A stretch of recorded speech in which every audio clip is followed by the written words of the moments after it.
Olá, meus irmãos e irmãs escolhidos de Deus. Que a graça e a paz do nosso Senhor e Salvador Jesus Cristo sejam derramados sobre cada um de vocês neste momento. Sejam muito bem-vindos de volta ao canal Tesouros da Bíblia, o seu farol em meio à escuridão, o seu oásis de revelação para o coração do escolhido. Hoje, vamos mergulhar em um tema que exige coragem e discernimento, pois toca em feridas ocultas e em verdades incômodas.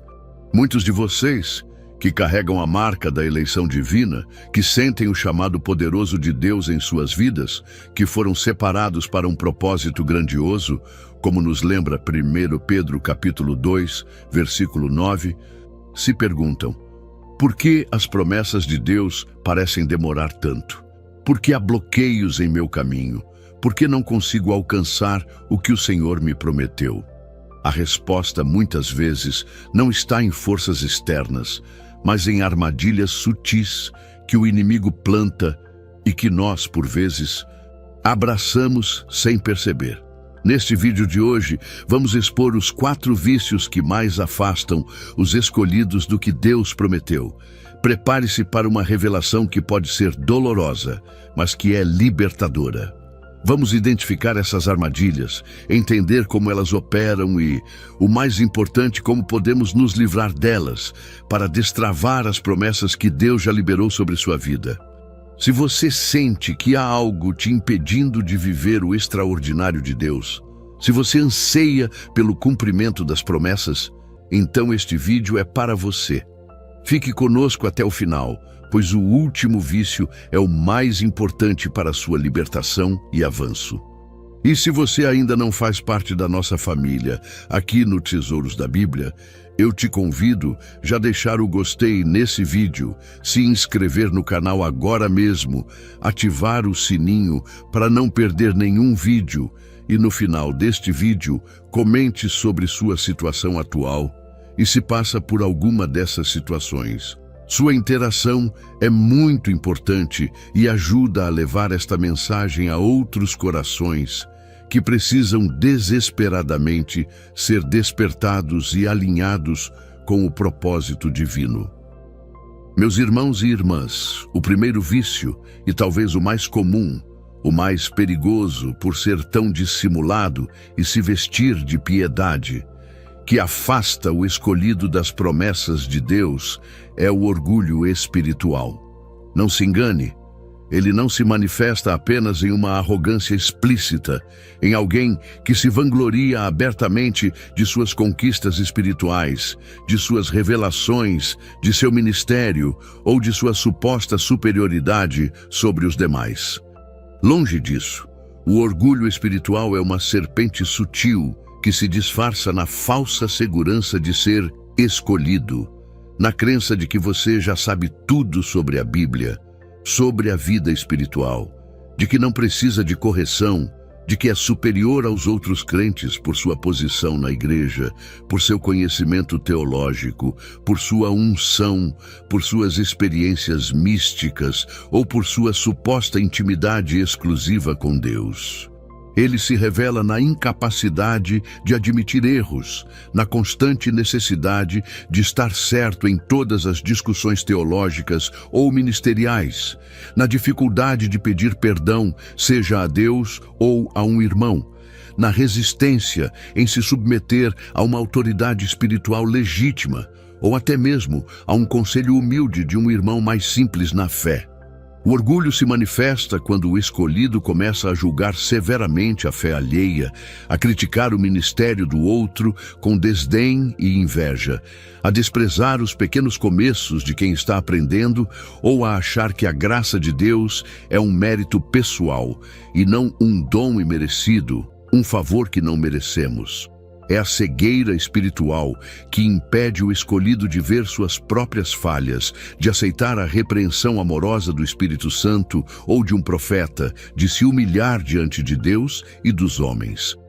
O orgulho nos torna inflexíveis, nos isola da verdadeira comunhão com o corpo de Cristo e, pior, nos afasta da própria fonte de toda a graça e poder, o Senhor. Lembre-se do que diz o livro de Provérbios: Vindo a soberba, virá também a desonra, mas com os humildes está a sabedoria. Provérbios capítulo 11, versículo 2. E em outro lugar, a soberba do homem o abaterá, mas o humilde de espírito obterá honra. Provérbios capítulo 29, versículo 23. Como ele afasta das promessas? O orgulho é o oposto da humildade, e a humildade é a porta de entrada para a graça de Deus. A Bíblia é clara no livro de Provérbios, uma verdade que ecoa através dos séculos. A soberba precede a ruína, e a altivez do espírito precede a queda. Provérbios capítulo 16, versículo 18. E na carta de Tiago, a palavra é ainda mais contundente, deixando claro o posicionamento divino. Deus resiste aos soberbos, mas dá graça aos humildes. Tiago, capítulo 4, versículo 6. Pense comigo, escolhido, se o próprio Deus, o Todo-Poderoso, resiste ao orgulhoso, como você espera que as promessas dele se manifestem em sua vida? Como a unção fluirá sem impedimentos? Como o direcionamento divino será claro e inconfundível se o seu coração está fechado à voz de Deus? Um coração orgulhoso não consegue receber as novas instruções de Deus, pois já se considera pleno, um poço de sabedoria. Não se dobra para aprender, pois acredita que já detém todo o conhecimento necessário. Não se permite ser moldado, pois se vê como uma obra acabada, perfeita em si mesma.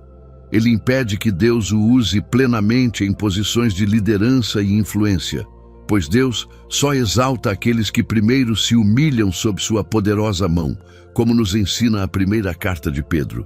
Humilhai-vos, pois, debaixo da potente mão de Deus, para que a seu tempo vos exalte. 1 Pedro capítulo 5, versículo 6. Um vaso rachado pelo orgulho não retém a unção e as bênçãos, pois a glória que deveria ser de Deus, o orgulhoso, tenta reter para si, roubando o que é do Senhor. O orgulho bloqueia o acesso à sabedoria divina, pois a sabedoria começa com o temor do Senhor e a humildade para reconhecer que nada sabemos por nós mesmos, que dependemos inteiramente dele. As promessas de Deus, especialmente aquelas que envolvem grande poder, autoridade espiritual e responsabilidade no reino, só são liberadas sobre corações quebrantados e humildes, que sabem que toda a glória e todo o louvor pertencem unicamente a Ele. O orgulho é uma barreira invisível, mas intransponível, entre o escolhido e o cumprimento pleno de seu destino em Deus. Lembre-se do que o profeta Isaías nos alerta, porque o dia do Senhor dos Exércitos virá sobre todo o soberbo e altivo e sobre todo o que se exalta, para que seja abatido. Isaías capítulo 2, versículo 12. Este é um alerta sério para todo aquele que se considera escolhido e se deixa inflar pelo orgulho.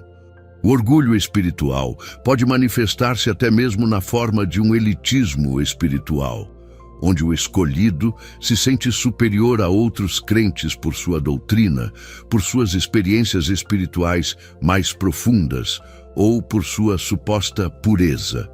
Ele se recusa a aprender com quem considera inferior na fé, fechando-se para a diversidade do corpo de Cristo e para as novas revelações que Deus pode trazer através de vasos inesperados.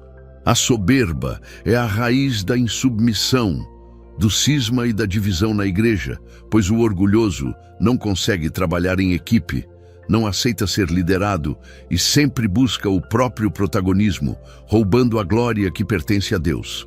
Ele se torna cego para a necessidade de arrependimento e de mudança, pois em sua própria mente ele já está certo e no caminho. Lembre-se da parábola do fariseu e do publicano em Lucas capítulo 18, versículos 9 a 14. O fariseu, cheio de si e de suas obras, foi para casa menos justificado do que o publicano humilde que clamou por misericórdia. O orgulho impede a verdadeira adoração. pois a adoração genuína exige um coração humilde que reconhece a majestade e a soberania de Deus e a sua própria pequenez e dependência. É a raiz de toda a idolatria, onde o eu se torna o centro e não Deus. O orgulho espiritual é um câncer que corrói a alma do escolhido, tornando-o um vaso inútil nas mãos do oleiro, incapaz de receber e reter o azeite fresco da unção e as promessas que fluem da humildade e da total dependência de Deus. Ele impede o avanço, a cura e a manifestação do poder de Deus em sua vida, pois a glória do Senhor não habita em vasos cheios de si mesmos. Ademais, o orgulho espiritual é um terreno fértil para o engano. O escolhido que se infla com a própria importância torna-se vulnerável às mentiras do inimigo, que sussurra elogios e validações que o afastam da verdade e da dependência de Deus. Ele pode até mesmo começar a acreditar que suas próprias ideias são as de Deus, confundindo a voz do Espírito Santo com a voz de seu próprio ego. Isso leva a decisões equivocadas, a ministérios que não produzem frutos duradouros e a uma vida espiritual estéril, apesar de toda a aparência de piedade. A Bíblia nos adverte em Provérbios capítulo 26, versículo 12. Vês um homem que é sábio a seus próprios olhos? Maior esperança há num tolo do que nele. O orgulho impede o crescimento contínuo, pois a humildade é a base para o aprendizado e a evolução espiritual. Um coração orgulhoso se fecha para novas revelações, novas estratégias divinas e novas unções, pois acredita que já alcançou o ápice. Ele se torna estagnado, complacente, enquanto o mundo ao seu redor clama por uma manifestação genuína do poder de Deus. O orgulho também é a raiz da inveja e da competição espiritual. O escolhido orgulhoso não consegue celebrar as vitórias e o avanço de outros irmãos no reino, pois vê o sucesso alheio como uma ameaça à sua própria posição ou unção. Isso gera um ambiente de divisão, fofoca e contenda, que entristece o Espírito Santo e afasta a presença de Deus. Lembre-se do que a carta de Tiago nos diz em Tiago, capítulo 3, versículo 16. Porque onde há inveja e espírito faccioso, aí há perturbação e toda obra perversa. O orgulho espiritual é, em sua essência, uma rebelião contra a soberania de Deus. É o desejo de ser como Deus, de ter o controle, de ser o centro, em vez de se submeter humildemente à sua vontade e ao seu plano. E a história nos mostra que a rebelião sempre leva à queda. Portanto, amado escolhido, examine seu coração. Peça a Deus que revele qualquer raiz de orgulho que possa estar impedindo o cumprimento das promessas e a manifestação plena da glória dele em sua vida. A humildade é a chave para a exaltação divina e para o desbloqueio de todo o potencial que Deus depositou em você. O segundo vício que assola muitos escolhidos e que exige um discernimento espiritual afiado para ser identificado é o mundanismo disfarçado. E aqui, meus irmãos, precisamos de uma clareza absoluta, pois não estamos falando apenas de vícios carnais óbvios, como bebedeira, libertinagem, uso de drogas, imoralidade sexual, violência ou corrupção, que são, sem dúvida, claramente condenáveis e incompatíveis com a vida de um escolhido. O mundanismo que afasta o escolhido das promessas é muito mais sutil. É uma mentalidade, um espírito, um apego aos valores, prioridades e filosofias deste mundo que se infiltra na alma e no coração, corrompendo a essência da sua identidade em Cristo. É uma busca incessante e desequilibrada por status, por segurança em bens materiais, por aprovação humana, por prazeres efêmeros e por entretenimento que, sorrateiramente, roubam o foco do eterno e do propósito divino. É quando o coração do escolhido, que deveria estar voltado unicamente para o reino de Deus, para a sua glória e para a sua vontade, começa a se inclinar para as coisas da terra, para o sistema que jaz no maligno, conforme nos adverte o apóstolo João em 1 João capítulo 5, versículo 19. Isso se manifesta na obsessão por redes sociais e pela validação virtual, na busca desmedida por uma carreira de sucesso a qualquer custo, mesmo que isso signifique comprometer princípios bíblicos, negligenciar o tempo com Deus, com a família ou o próprio chamado divino. É o conformismo com os padrões de consumo, de ostentação, de linguagem, de vestuário e de moralidade que o mundo impõe, mesmo que eles contradigam a santidade, a simplicidade e a separação que Deus exige de seus escolhidos. O mundanismo disfarçado é a mistura que dilui a essência do escolhido, tornando-o indistinguível do mundo que ele deveria influenciar, transformar e para o qual deveria ser um farol. É a perda do sabor do sal, a diminuição do brilho da luz, como Jesus nos advertiu no Sermão da Montanha em Mateus capítulo 5, versículos 13 a 16. Como ele afasta das promessas? A Bíblia nos adverte na primeira carta de João, com uma clareza cristalina: não ameis o mundo, nem o que no mundo há. Se alguém ama o mundo, o amor do Pai não está nele. Porque tudo o que há no mundo, a concupiscência da carne, a concupiscência dos olhos e a soberba da vida, não é do Pai, mas do mundo. E o mundo passa, e a sua concupiscência. Mas aquele que faz a vontade de Deus permanece para sempre.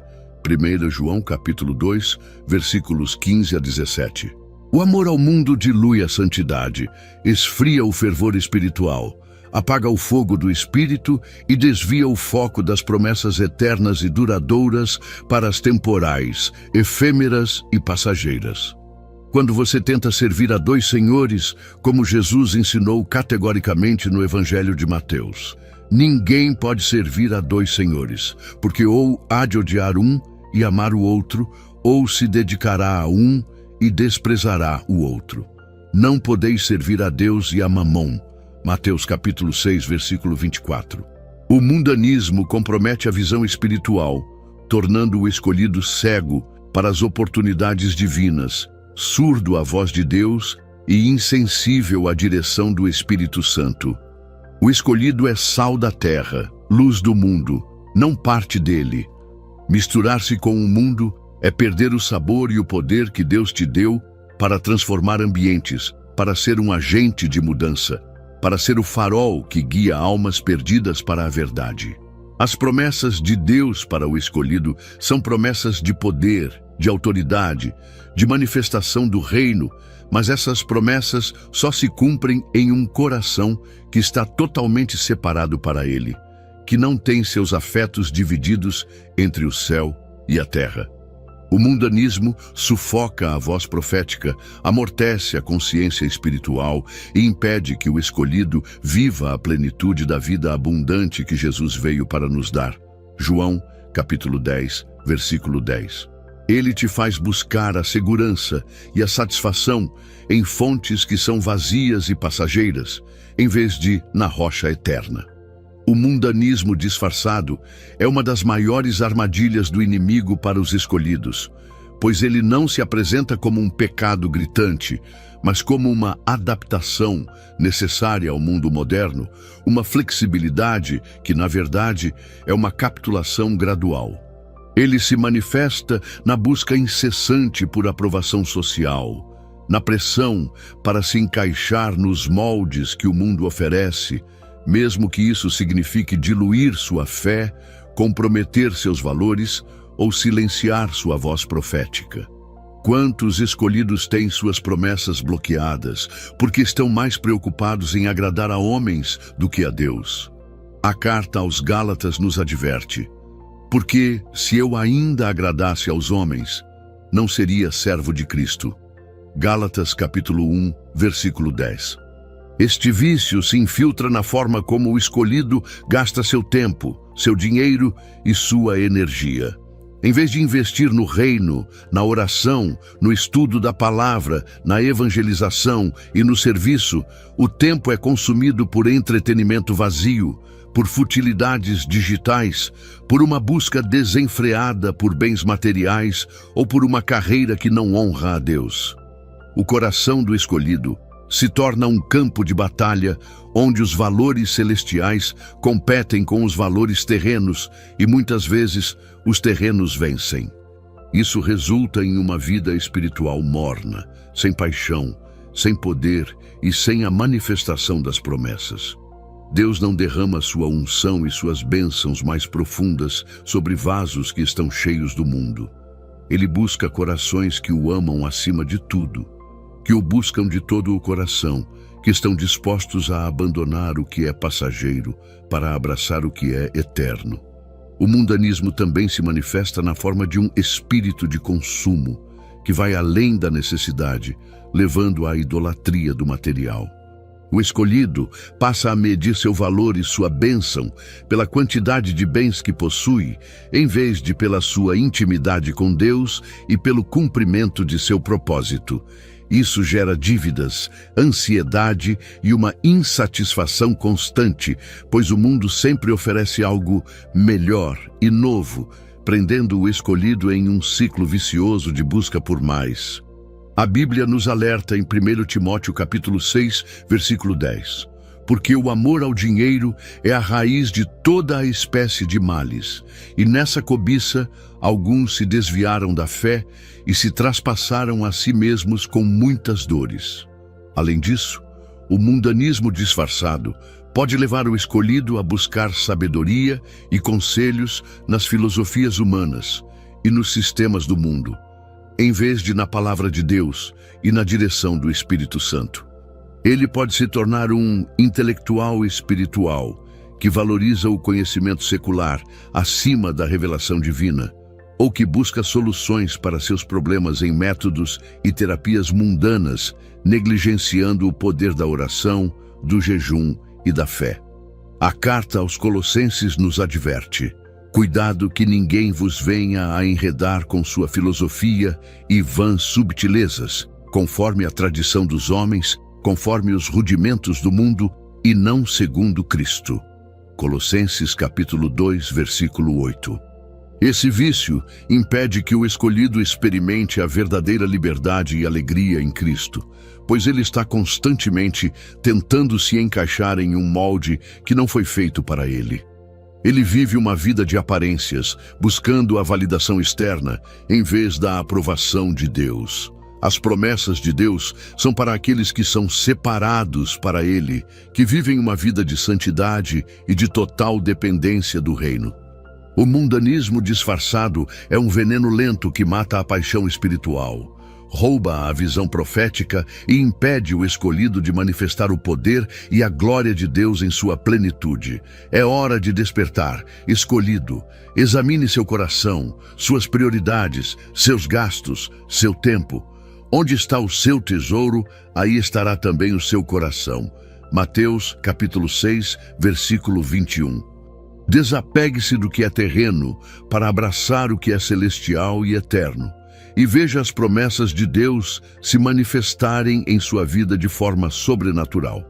O terceiro vício, e este é um ladrão silencioso que rouba oportunidades e atrasa o cumprimento de promessas, é a procrastinação espiritual. Não estamos falando daquela procrastinação comum do dia a dia de adiar tarefas mundanas.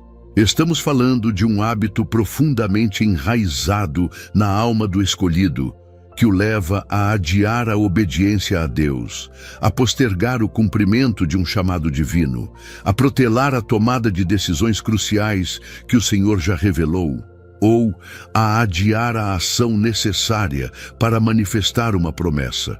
É o amanhã eu faço, depois eu me consagro. Na hora certa, Deus vai mover. Quando eu tiver mais tempo, eu vou buscar mais.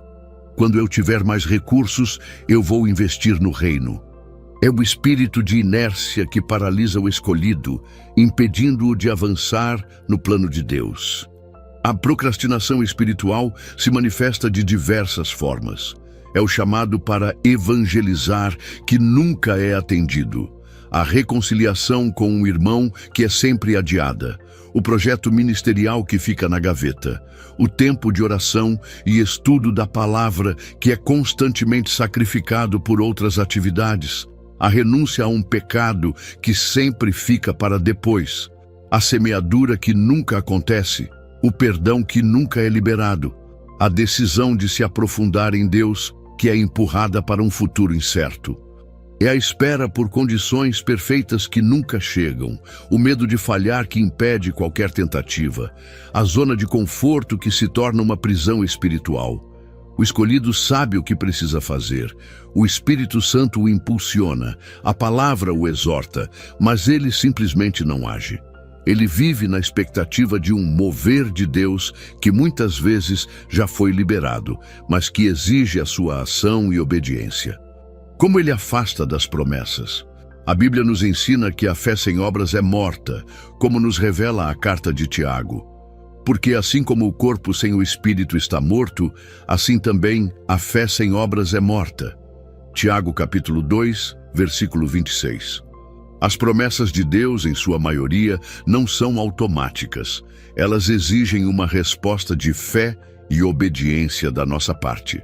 A procrastinação espiritual é uma forma de desobediência, uma falta de fé prática que impede o fluir das bênçãos. Ela rouba o tempo, que é um recurso precioso e irrecuperável. Cada dia de procrastinação é um dia a menos para o cumprimento do propósito, um dia a mais para o inimigo plantar dúvidas e desânimo.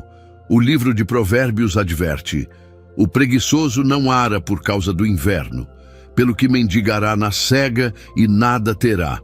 Provérbios capítulo 20, versículo 4. E em outro lugar: vai ter com a formiga, ó preguiçoso, olha para os seus caminhos e sê sábio. Provérbios capítulo 6, versículo 6. Deus é um Deus de ordem, de tempo e de ação. Ele opera através da nossa fé e da nossa obediência. A procrastinação espiritual impede que o escolhido entre em seu kairos, no tempo oportuno de Deus. Existem janelas de oportunidade divinas que se abrem e se fecham, e a hesitação pode fazer com que o escolhido perca o momento exato para agir e receber. Pense na parábola dos talentos em Mateus capítulo 25, versículos 14 a 30. O servo que enterrou seu talento por medo ou preguiça não o multiplicou e foi considerado um servo mau e negligente. Ele perdeu a oportunidade de ser exaltado e de entrar na alegria do seu Senhor. As promessas de Deus são para os que agem na fé, para os que ousam, para os que se lançam. A procrastinação é uma fortaleza que o inimigo usa para manter o escolhido preso, inoperante, sem frutos. Ela gera culpa, frustração, desânimo e uma sensação de estagnação espiritual. O escolhido se sente travado, mas não percebe que a chave para o avanço está em suas próprias mãos, na decisão de agir agora. A procrastinação espiritual é uma das táticas mais eficazes do inimigo para frustrar o plano de Deus na vida do escolhido. Ela não se manifesta como uma rebelião aberta, mas como uma inação sutil, um adiamento constante que, com o tempo, sufoca o fervor espiritual e a paixão pelo reino. O escolhido muitas vezes justifica sua inércia com desculpas como "não me sinto pronto", "não tenho todos os recursos", "estou esperando um sinal mais claro" ou "Deus vai fazer no tempo dele".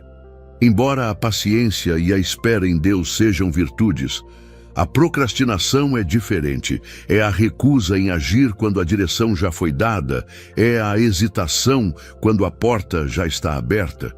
Este vício rouba a coragem e a ousadia que são marcas do escolhido. O medo do fracasso, o medo do julgamento, o medo de sair da zona de conforto, tudo isso alimenta a procrastinação.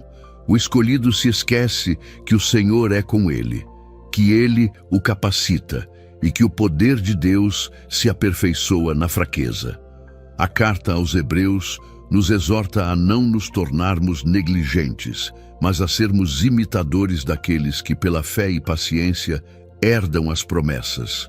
Hebreus capítulo 6, versículo 12. A procrastinação é o oposto da diligência, e a diligência é um princípio bíblico fundamental para a prosperidade e o sucesso no reino. Além disso, a procrastinação espiritual pode levar à perda de oportunidades ministeriais e de impacto. Deus tem um tempo para tudo, e se o escolhido adia sua resposta, a oportunidade pode ser dada a outro, e o propósito de Deus será cumprido, mas ele perderá a bênção de participar. Pense em Moisés, que hesitou e quase perdeu a oportunidade de liderar Israel por sua falta de prontidão inicial. Êxodo capítulo 4, versículos 10, 14. Ou em Jonas, que procrastinou e teve que ser reajustado por um grande peixe para cumprir seu chamado. Jonas capítulo 1, versículos 1, 3. A procrastinação também impede o amadurecimento espiritual. A cada ato de obediência e fé, o escolhido cresce. Sua fé é fortalecida e sua intimidade com Deus se aprofunda. Ao adiar, ele permanece em um estado de imaturidade, incapaz de receber as promessas maiores que exigem um nível mais elevado de fé e responsabilidade. O apóstolo Paulo nos ensina a fazer tudo com diligência, como para o Senhor, e não para os homens. Colossenses capítulo 3, versículo 23. A procrastinação é um sinal de falta de prioridade e de um coração que não está totalmente entregue à vontade de Deus. Ela impede o fluir da unção, pois a unção é liberada sobre aqueles que estão em movimento, que estão agindo na fé. As promessas de Deus não são para serem apenas contempladas, mas para serem alcançadas através da ação e da obediência. Escolhido, desperte. O tempo é curto e as promessas de Deus estão esperando por sua ação. Não adie mais o que Deus te chamou para fazer. Haja hoje, com fé e ousadia, e veja o sobrenatural se manifestar em sua vida. O quarto e último vício que vamos expor hoje, e este é um veneno que corrói a alma e impede o fluir das bênçãos divinas, é a falta de perdão e o rancor. Este é um campo de batalha espiritual onde muitos escolhidos caem, aprisionados por cadeias invisíveis de amargura, ressentimento e desejo de vingança. Não importa o quão grande tenha sido a ofensa, a traição, a injustiça ou a dor que alguém lhe causou, e sim, muitas vezes as feridas são profundas e legítimas. Reter o perdão é um ato de autossabotagem espiritual que bloqueia o seu próprio avanço e o cumprimento das promessas de Deus em sua vida. A falta de perdão não é apenas um sentimento, é uma decisão de manter uma conta aberta com o ofensor, de alimentar a mágoa, de remoer a dor, de reviver o trauma repetidamente em sua mente. Ela se manifesta em pensamentos de vingança, em conversas constantes sobre a injustiça sofrida, em uma incapacidade de orar pelo ofensor, em uma recusa em liberar a pessoa da sua dívida emocional. O rancor é um peso morto que o escolhido carrega, esgotando sua energia espiritual, roubando sua paz e sua alegria, e criando uma barreira entre ele e o próprio Deus. Ele se torna uma raiz de amargura que contamina não apenas a si mesmo, mas também aqueles ao seu redor, espalhando um espírito de desconfiança e negatividade. Como ele afasta das promessas. A Bíblia é enfática no Evangelho de Mateus, deixando claro que o perdão é uma via de mão dupla com o Pai. Porque, se perdoardes aos homens as suas ofensas, também vosso Pai Celestial vos perdoará a vós. Se, porém, não perdoardes aos homens as suas ofensas, também vosso Pai vos não perdoará as vossas ofensas. Mateus capítulo 6, versículos 14 e 15. A falta de perdão bloqueia o próprio perdão de Deus em sua vida. Como você pode esperar receber as promessas, as bênçãos e o favor de um Pai que você não honra com a mesma misericórdia e perdão que Ele te deu e continua a te dar? Além disso, O rancor impede a cura emocional e espiritual, contamina o espírito, gera um ambiente hostil à manifestação de bênçãos, paz, alegria e até mesmo da presença de Deus. A carta aos Efésios nos adverte a não dar lugar ao diabo, e a falta de perdão é uma das maiores portas de entrada para a opressão demoníaca, para a enfermidade física, para a depressão e para a ansiedade. O rancor é uma corrente invisível, mas poderosa, que prende o escolhido, impedindo seu voo para as promessas e para a plenitude da vida em Cristo. É impossível andar em liberdade, em saúde plena, em paz verdadeira e receber o que Deus prometeu com o coração aprisionado pela amargura. Ele impede que suas orações sejam respondidas, como nos ensina o Evangelho de Marcos. E quando estiverdes orando, perdoai, se tendes alguma coisa contra alguém, para que vosso Pai, que está nos céus, vos perdoe as vossas ofensas. Mas, se vós não perdoardes também, vosso Pai, que está nos céus, vos não perdoará as vossas ofensas. Marcos capítulo 11, versículos 25 e 26.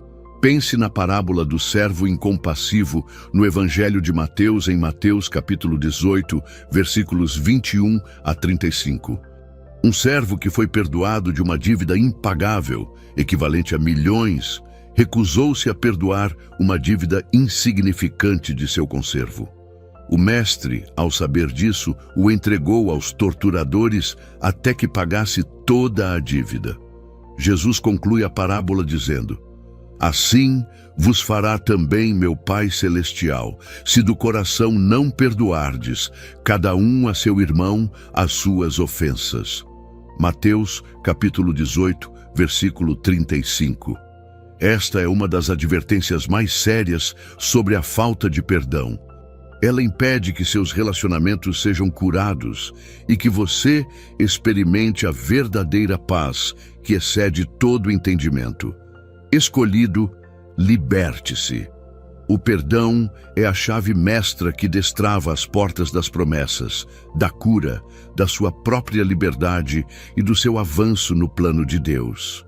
É um ato de obediência que libera o poder de Deus em sua vida e permite que a justiça divina atue, pois a carta aos Romanos nos lembra: não vos vingueis a vós mesmos, amados, mas dai lugar à ira de Deus, porque está escrito: minha é a vingança, eu recompensarei, diz o Senhor. Romanos capítulo 12, versículo 19. A falta de perdão cria uma barreira intransponível entre o escolhido e a plenitude da comunhão com Deus. O rancor é um peso que impede o espírito de voar alto em adoração e intercessão. Ele sufoca a voz do Espírito Santo que anseia por trazer cura e restauração. Quando você se recusa a perdoar, você está, na verdade, se auto-impondo uma condenação, pois a sua própria oração se torna ineficaz, como nos ensina 1 Pedro capítulo 3, versículo 7, sobre a oração do marido com a esposa. Para que não sejam impedidas as vossas orações. A mágoa não resolvida pode se transformar em uma raiz de amargura, que, segundo Hebreus capítulo 12, versículo 15, brotando vos perturbe e por ela muitos se contaminem. Essa raiz não só afeta o indivíduo, mas também contamina seus relacionamentos, sua família e até mesmo a atmosfera espiritual ao seu redor. A falta de perdão é um convite aberto para a opressão demoníaca, pois ao reter o perdão, você dá lugar ao diabo. Efésios capítulo 4, versículos 26 e 27, permitindo que ele use essa brecha para atormentar sua mente, corpo e espírito. Muitas doenças físicas e emocionais têm sua raiz na amargura e na falta de perdão. As promessas de Deus são para uma vida abundante, de paz e de alegria, mas o rancor rouba tudo isso. Ele impede que você receba a cura para suas próprias feridas, pois você está tão focado na ferida causada pelo outro que se recusa a permitir que Deus, o grande médico, toque e cure a sua própria alma. O perdão É um ato de fé e obediência que libera o poder de Deus para curar não apenas o ofensor, mas principalmente a você, o ofendido. É a chave para a sua liberdade, para o seu avanço e para o cumprimento das promessas de Deus que dependem de um coração livre, puro e cheio de amor, assim como o coração de Cristo. A falta de perdão também impede que o escolhido experimente a verdadeira liberdade em Cristo. Ele se torna um prisioneiro de seu próprio passado, revivendo constantemente a dor e a injustiça, em vez de viver na liberdade que Cristo conquistou na cruz. A Bíblia nos diz que Jesus veio para nos libertar dos cativos, Lucas capítulo 4, versículo 18, e a falta de perdão é uma das maiores prisões espirituais. Um coração que não perdoa não consegue amar plenamente, nem a Deus, nem ao próximo. O amor é o cumprimento da lei e o rancor é o oposto do amor. Como você pode esperar que as promessas de Deus, que são fundamentadas em seu amor, se manifestem em um coração que se recusa a amar e a perdoar? Além disso, a falta de perdão pode levar a um ciclo vicioso de dor e retaliação. O escolhido que não perdoa pode, inconscientemente, perpetuar a mesma dor que recebeu, tornando-se ele próprio um ofensor. Isso impede a restauração de relacionamentos, a cura de famílias e a unidade do corpo de Cristo. A unidade é essencial para a manifestação do poder de Deus e para o cumprimento de muitas promessas, como Jesus orou em João, capítulo 17, versículo 21. Para que todos sejam um, como tu, ó Pai, o és em mim, e eu em ti, que também eles sejam um em nós, para que o mundo creia que tu me enviaste. O rancor também é um peso que impede o escolhido de receber novas revelações e direções de Deus. Um coração amargurado é como um solo pedregoso que não permite que a semente da palavra de Deus crie raízes profundas.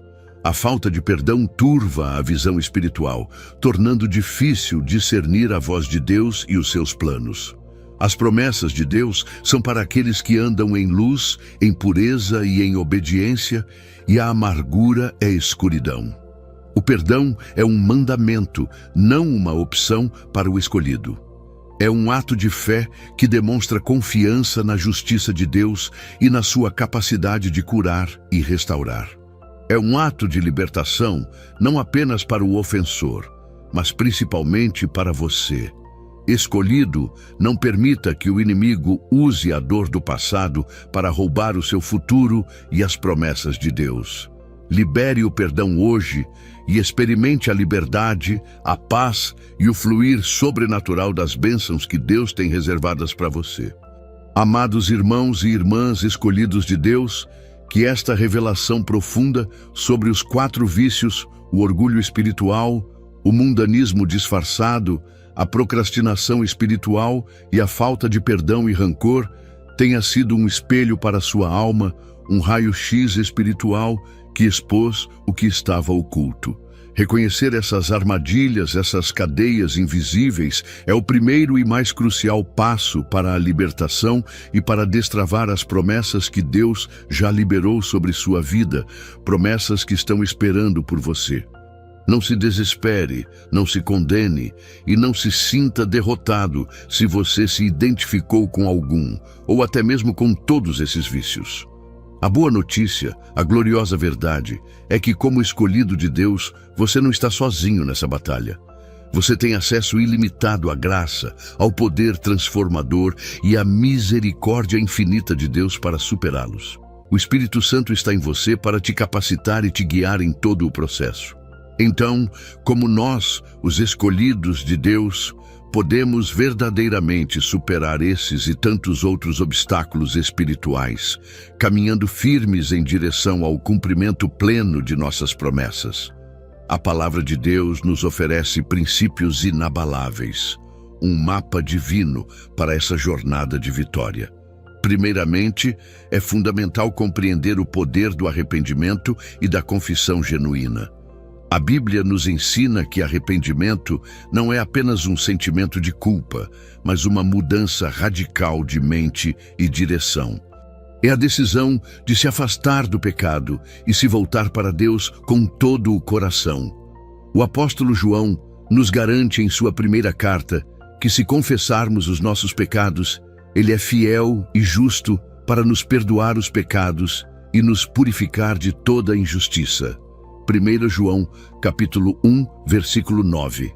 E o livro de Provérbios complementa, afirmando que o que encobre as suas transgressões nunca prosperará, mas o que as confessa e deixa alcançará a misericórdia. Provérbios capítulo 28, versículo 13. O arrependimento é a chave que destranca as portas da graça e da restauração. Em segundo lugar, a nossa força reside na capacitação do Espírito Santo. Não tentamos viver a vida cristã em nossas próprias forças limitadas. O Espírito Santo, que habita em cada escolhido, é o nosso ajudador, consolador e guia. Ele nos convence do pecado, nos revela a verdade mais profunda das Escrituras e nos capacita a viver uma vida que agrada plenamente a Deus. O próprio Jesus prometeu no Evangelho de João que o Consolador, o Espírito Santo, a quem o Pai enviará em meu nome, esse vos ensinará todas as coisas e vos fará lembrar de tudo quanto vos tenho dito. João, capítulo 14, versículo 26. A carta aos Romanos nos mostra que ele intercede por nós e nos ajuda em nossas fraquezas. Romanos, capítulo 8, versículo 26. E a carta aos Gálatas nos exorta: andai em espírito e não cumprireis a concupiscência da carne. Gálatas capítulo 5, versículo 16. Permita que Ele te guie, te fortaleça e te transforme de dentro para fora. A autoridade e a luz da palavra de Deus são o nosso terceiro pilar inegociável. A Bíblia é a nossa bússola infalível, o nosso manual de vida, a nossa espada afiada na batalha espiritual. É através dela que conhecemos a vontade de Deus para cada área de nossas vidas. Somos corrigidos em nossos desvios, instruídos em justiça e equipados para toda boa obra. O salmista declara: lâmpada para os meus pés é a tua palavra e luz para o meu caminho. Salmos capítulo 119, versículo 105. E a carta aos Hebreus nos lembra que a palavra de Deus é viva e eficaz, e mais penetrante do que qualquer espada de dois gumes, e penetra até a divisão da alma e do espírito, e das juntas e medulas, e é apta para discernir os pensamentos e intenções do coração. Hebreus capítulo 4, versículo 12. Mergulhe na palavra, medite nela dia e noite, e ela transformará sua mente, seu coração e sua vida por completo. Quarto, a jornada do escolhido exige diligência e perseverança na fé. A vida cristã não é uma corrida, mas uma maratona de fé. Haverá desafios, quedas, momentos de desânimo, mas a nossa fé nos impulsiona a nos levantar novamente. A carta aos Hebreus nos ensina que toda a correção ao presente não parece ser de gozo, senão de tristeza, mas depois produz um fruto pacífico de justiça para aqueles que por ela são exercitados. Hebreus capítulo 12, versículo 11. O apóstolo Paulo, na carta aos Filipenses, nos encoraja a prosseguir para o alvo, esquecendo-nos das coisas que para trás ficam e avançando para as que estão adiante. Filipenses capítulo 3, versículos 13 e 14.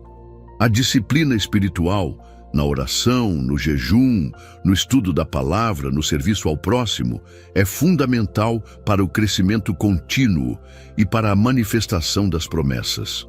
Por fim, e de forma vital, a importância da comunidade e da prestação de contas não pode ser subestimada. Nenhum escolhido foi chamado para viver isolado.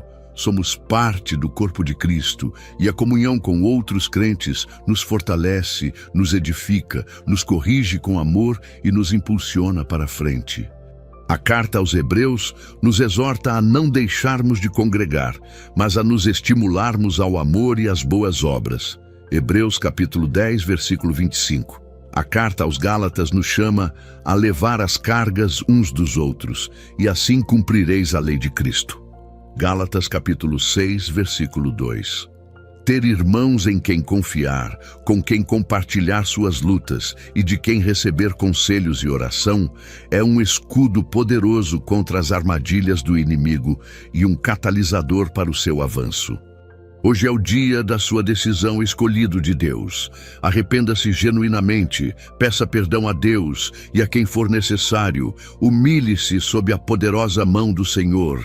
Renuncie ao que te prende ao mundo. Haja na fé e na obediência e libere o perdão de todo o seu coração. Decida hoje viver em santidade, em diligência, em humildade e em amor, para que nada, absolutamente nada, impeça o fluir do sobrenatural em sua vida. Lembre-se, Deus é fiel para cumprir cada promessa que Ele fez a você. Ele não é homem para que minta, nem filho do homem para que se arrependa, como nos ensina o livro de Números em Números, capítulo 23, versículo 19. As promessas dele são sim e amém em Cristo Jesus, como nos revela a segunda carta aos Coríntios em 2 Coríntios capítulo 1, versículo 20. Mas a nossa parte é estar alinhado, com o coração puro, as mãos limpas e prontas para receber e agir. Permita que o Espírito Santo te capacite a vencer cada um desses vícios, para que você possa viver plenamente o propósito grandioso e as promessas extraordinárias que Deus tem para a sua vida. Sua vitória não é uma possibilidade, é uma garantia em Cristo Jesus. A carta aos Filipenses nos assegura: tendo por certo isto mesmo, que aquele que em vós começou a boa obra a aperfeiçoará até ao dia de Jesus Cristo. Filipenses, capítulo 1, versículo 6. E como nos lembra o profeta Jeremias, o Senhor diz: porque eu bem sei os pensamentos que tenho a vosso respeito, pensamentos de paz e não de mal, para vos dar o fim que esperais. Jeremias, capítulo 29, versículo 11. Agora, eu quero ouvir de você, escolhido de Deus. Qual desses vícios mais te desafia neste momento? E o que você fará a partir de hoje? Qual decisão você tomará? Qual passo de fé você dará para se livrar dele e se alinhar com as promessas de Deus? Deixe seu comentário abaixo, compartilhe sua experiência, sua luta e seu compromisso. Sua história é muito importante e pode ser a luz, a inspiração e o encorajamento que outro irmão precisa desesperadamente. Se este vídeo trouxe luz, revelação e motivação para a sua vida, se ele te despertou, compartilhe-o com outros que precisam desesperadamente dessa verdade bíblica. E se você ainda não faz parte da nossa comunidade de escolhidos, inscreva-se no canal Tesouros da Bíblia agora mesmo e ative o sininho de notificações para não perder os próximos vídeos que trarão mais revelações profundas para a sua jornada. Lembre-se sempre, você é um escolhido de Deus, separado para a glória dele, e as promessas do Altíssimo são para você. Não deixe que nenhum vício, nenhuma armadilha do inimigo te afaste do seu destino glorioso em Cristo. Deus abençoe a todos abundantemente e até o próximo vídeo. A paz do Senhor, que excede todo entendimento, esteja com vocês.